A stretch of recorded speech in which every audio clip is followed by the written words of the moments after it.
So, ayan guys. Mahaba na yung ng bakhaw natin.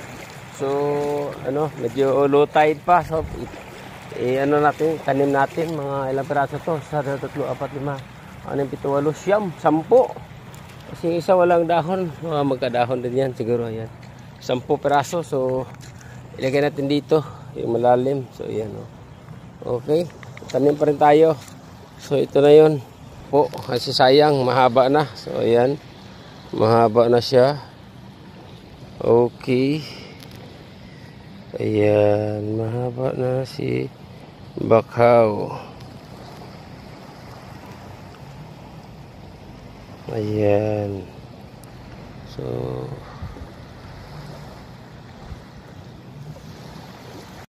So, ayan guys. So, ayan. Natanim na natin yung 10 piraso.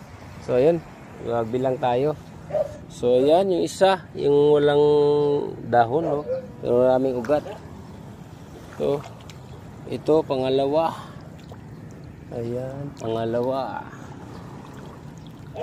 So, dito. Pangalawa.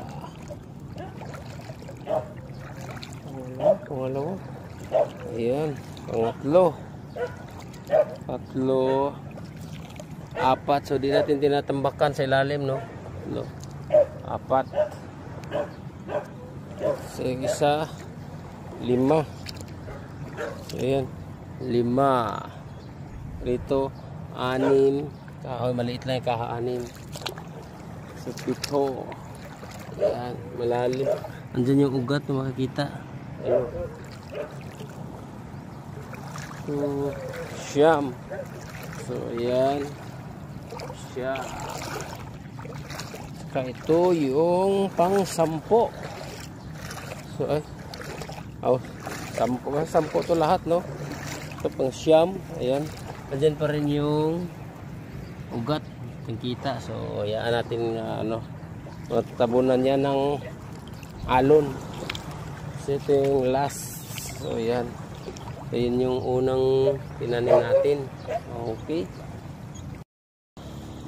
Yung bakhaw natin.